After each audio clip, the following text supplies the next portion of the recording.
Hi, I'm Ken Brophy, and today I'm going to show you how to visualize data using Admin Console.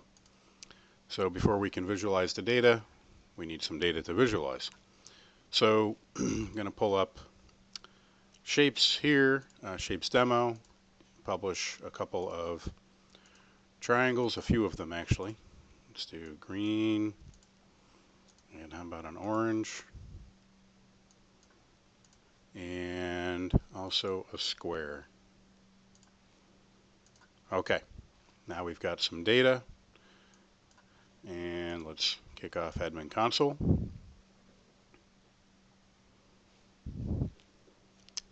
Okay, so here we can see the two data topics that I created a minute ago, and we can create a subscription and see data in two different ways.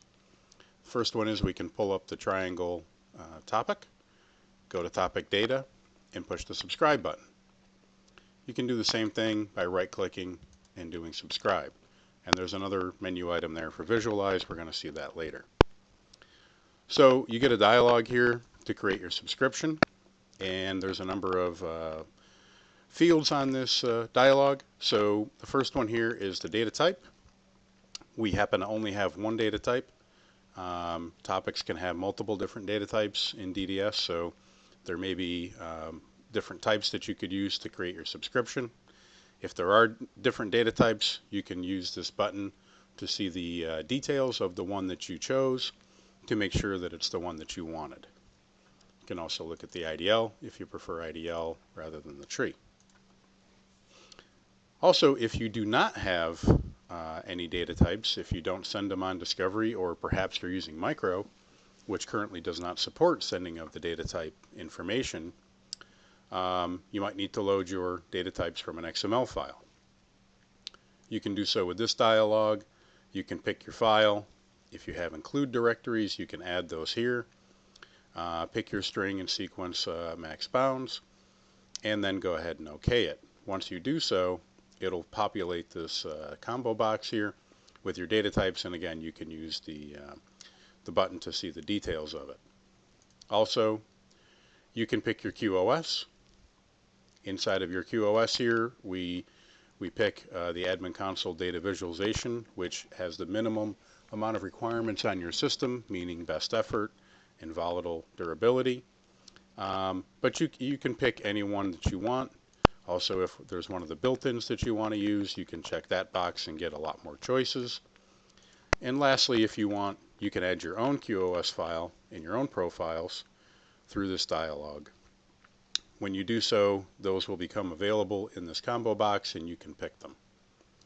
Also, if you're not sure what the settings are, you can hit the button to get a view of the QoS for the reader, the participant, the topic, the subscriber.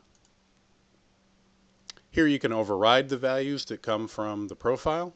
So you can override reliability, durability, ownership, the time-based filter, and the partitions. In particular, this time I think I want to override reliability and make it reliable. Typically, I do not need to, you won't need to override the time-based filter because the data visualization feature in Admin Console has very high performance.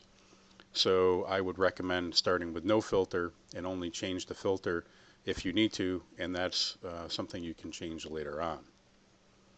By default, the partitions that we use are the empty partition and the star partition. That will match any combination of partitions out there. If, however, you want to filter it down just to a certain partition, you can always hit the button here to edit that, remove the ones that come by default, and add your own so that you can match the ones you want.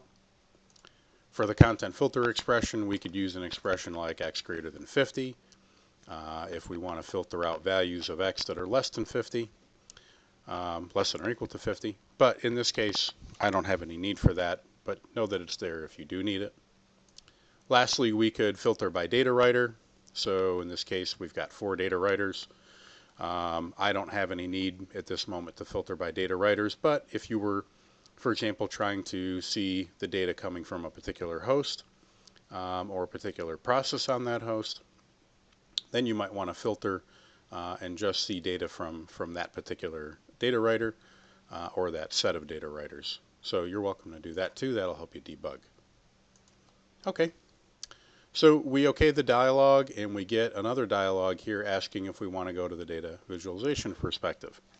Currently we're in the administration perspective, so I think that would be better because that helps us focus on visualization. Okay, now we've subscribed and we're getting data, so the first view that comes up here is what we call the instance table. This is a table where each row represents an instance in your topic, and the columns represent the data fields for your data and for the sample info or the metadata. This particular view has a number of features. You can filter data instances to just see rows that you're interested in, and you can select fields if there are more fields that you want to see, or maybe less fields. Maybe we don't care about the Y value. And maybe we also want to see the source timestamp, so we can add that in there. We'll get all those in here. And as you can see, the data is updating in real time. So you get the most current value. And in our case, this is a streaming topic, so it's streaming data over here rather rapidly. We can tell by looking at the bottom here, the throughput is 64 samples per second. We haven't lost any data, and we have 4 instances. So that's about 16 samples per second for each instance in this case, which happens to be what Shapes publishes on Windows. You can pause the data that's coming in if you want to get a better look at it. And what this does is it actually just pauses updates to the screen. It doesn't delete the data reader from the admin console. It just stops updating the screen. You can also go back and look at the properties. Again, you can see the data type that you're using, the QoS that you actually use to create the data reader, the participant, the topic, the subscriber. You can look at all of those. You can change the time-based filter. So for example, let's say that I only want to get data every 1,000 milliseconds or once every second. We can change that and see the effect here immediately. Now in this case, this actually does change the data reader's QoS.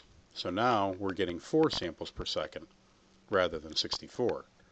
So that's actually changing how it interacts on the DDS distribution. So let's put that back down to 0. We can change the partitions. Again, maybe we didn't know which partition we wanted earlier on. Now we do. We can go and change that. You can see the instances. We don't have a content filter. See how many data writers there are. The throughput, and again, change the writer filter if you so choose. This next button here just auto adjusts all the columns that we're looking at based on the current data. And we don't have any not alive instances, but let's take a look at that. If we go back to Shapes, and let's say that we dispose a couple of these. So how about the blue? Let's dispose the blue, and the purple, let's unregister that. Doing so changes our instance state from alive to not alive disposed or not alive no writers. So this was the dispose, this was the unregister. And if we want to get rid of those rows in the table because we're not interested in them anymore, we can click on this clear not alive instances, and any instance which isn't alive will go away.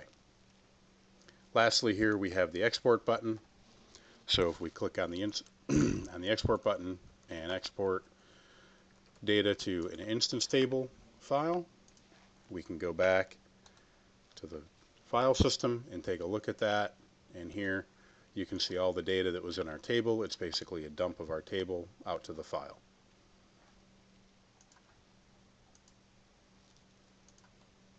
All right, our next view is the sample inspector.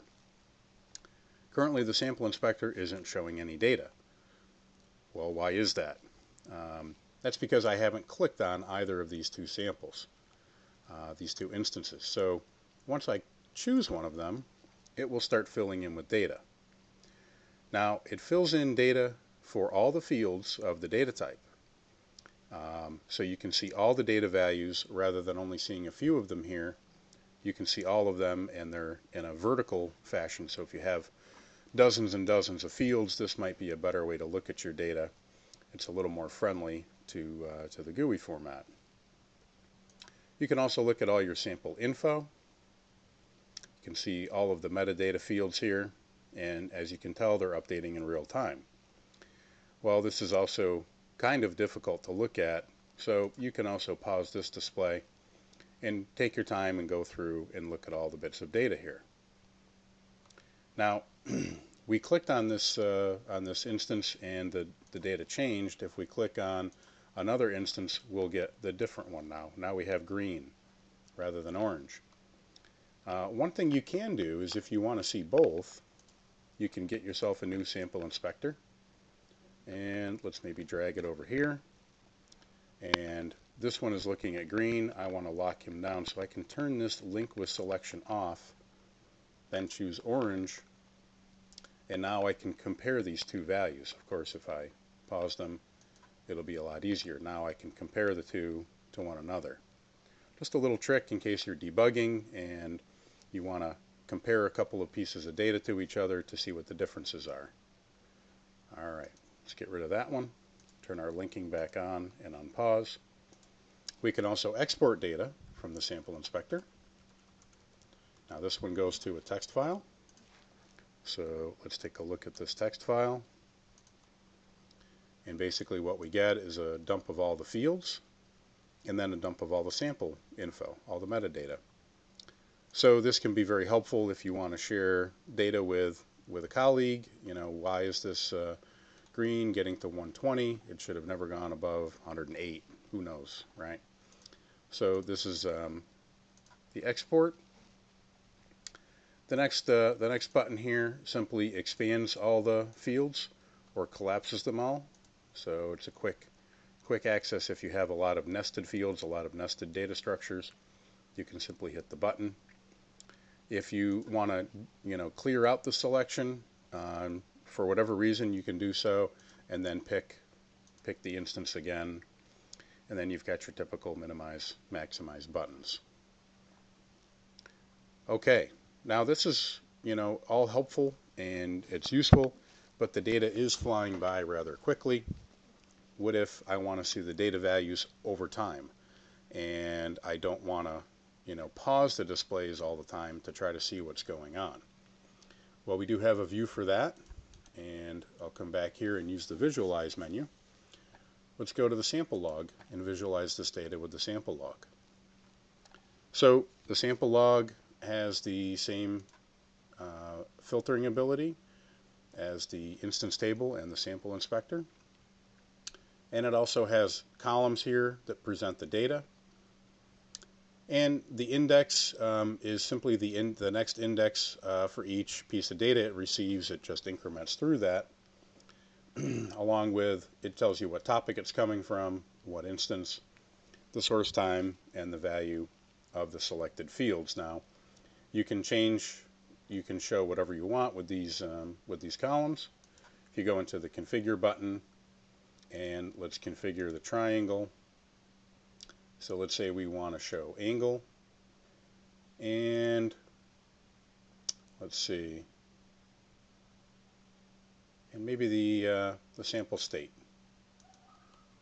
So if we do that, we'll get much more information here. Sample state is not particularly interesting. It's just saying that the sample wasn't read before we read it. Well, okay. But if you have other fields that you want to see, you can definitely put them in there. Also, you can select the visible columns. So let's turn off the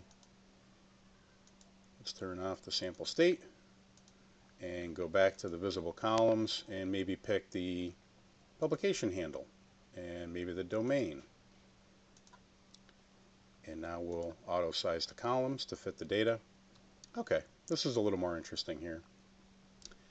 Now we can see the publication handle of the data writer that's actually writing the data. We can see our data that we've chosen to view here, and we know which domain and topic it's coming from.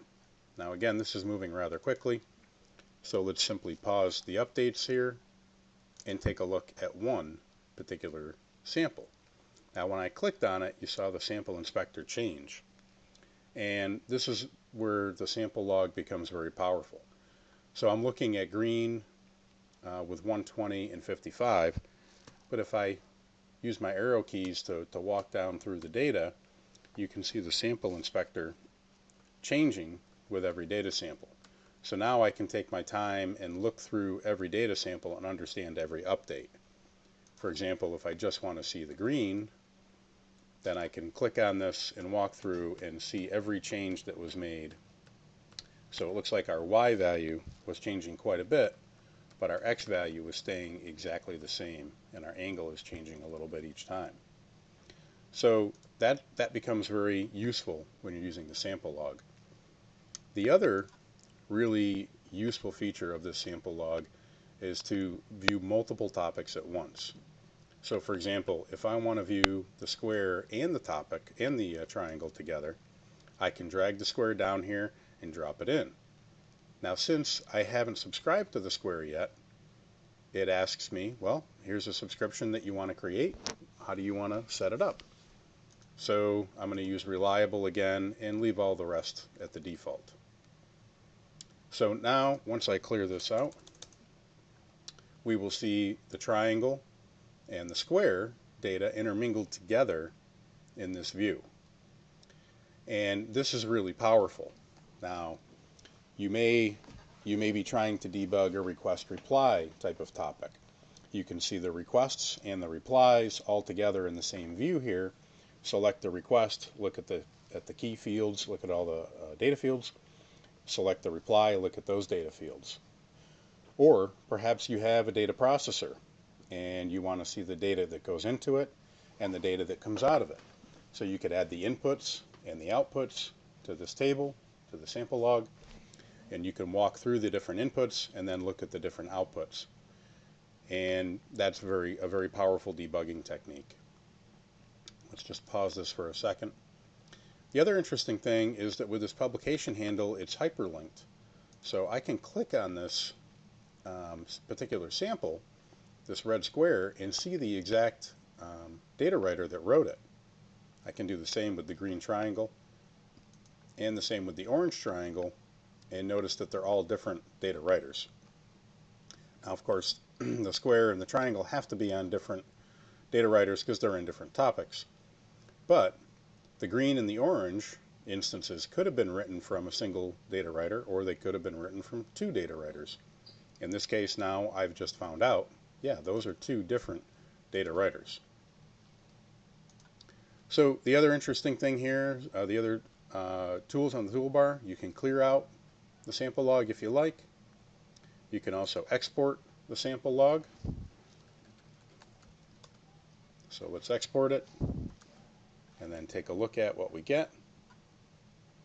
So this goes into a CSV file as our instance table had before, and you can see the values of all the fields that we selected, and it basically dumps out the table to a file so that you can do whatever you like with it. Okay, so that's the sample log. And the sample log is interesting. But what if I have data that is changing rapidly but is also numerical, and I want to see the historical data values? It becomes very helpful to be able to plot that type of data. Now, in this case, the data that we get from shapes is not very interesting for looking at with a chart. So instead of that, let's use a different data type and a different topic. Let's use this little simulator of electrocardiogram data. So here we have John Doe, and here in the sample inspector we can see his ECG, but again, it's not very interesting, and the sample log will also not help us here because we don't really want to look at the data values one at a time. So instead, let's visualize this in a time chart. Alright, so now we have the time chart, but here again, the default values for the time chart are not terribly helpful when it comes to this particular topic. So let's change that. Let's take a look at maybe a 5-second window of data rather than 2 minutes. And that's a lot better. So now we can see the actual data.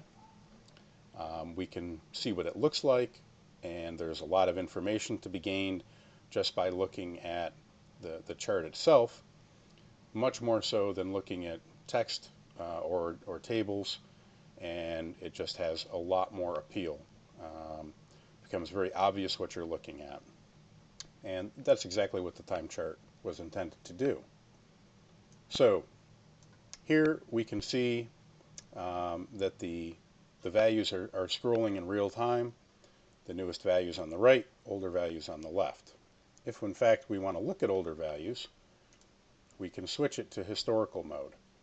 And then we can go back and look at data values anywhere along the timeline since we created the time chart. Now there's a whole bunch of different things you can do with the toolbar. For example, we can give the chart a title, John Doe ECG, and we can see that fill in right here. We might want to put an annotation in here, start, and maybe drag it to the top of this peak, and maybe a second one, and we drag that to the same peak in the next period. And from this, we could look at the times, 4.2 seconds and 5.08, and we could get the heart rate, for example. Not a very convenient way to do it, but if you're trying to do deep analysis, very useful. You can also save the data in this chart to a file. So let's do that. We do a snapshot. If we look at that, we've got our John Doe ECG along with our annotations and the data in question. Now I'm going to just remove these annotations because they don't really help us anymore. Other things we can do, rubber band zoom. You can zoom in to a particular area. You can zoom in to a particular time set. And then you've got your regular zoom in, zoom out buttons. Any of these zoom buttons that you use, if you hold over an axis, you can use your mouse wheel and shorten or lengthen the zoom for that axis. And of course you can do the same for this axis. If you do get zoomed in, you want to pan around, you can do that. That's your pan button. And over here we've got a button that controls the side panel, whether you want to show it or not. Personally, I prefer it off. And we've also got an export button. So by default, when I am in historical mode, it will export the data that is being shown in the time chart. So let's just go ahead and do that. And once again, that's in CSV form. There is our data format, unfortunately, is not recognized by Excel, but it's pretty easy to understand. The day, the time, and then down to the fractions of a second. And then you have all your data.